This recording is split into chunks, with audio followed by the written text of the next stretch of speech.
Umar view YouTube channel में खुश आमदीद। अस्सलामुअलैकुम दोस्तों, मैं हूं उमर जरवार। आज के इस वीडियो में हम आपसे पूछेंगे दिलचस्प पहेलियां और सवालात। वीडियो स्टार्ट करने से पहले मैं आपको बताता चलूं, हर सवाल के बाद जवाब देने के लिए आपके पास है 5 सेकंड का टाइम। तो बढ़ते हैं वीडियो की तरफ। ज़्यादा हंसने से इंसान की कौन सी चीज़ मुर्दा हो जाती है?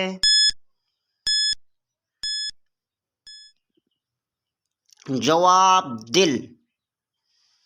चुप बैठने से उसको कुछ नहीं होता, जब बोलो तो वो टूट जाती है। जवाब खामोशी। कयामत से कितने साल पहले बच्चे होना बंद हो जाएंगे?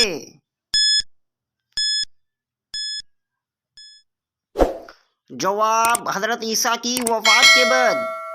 जन्नतियों के लिए जन्नत में सबसे बड़ी नेमत क्या होगी?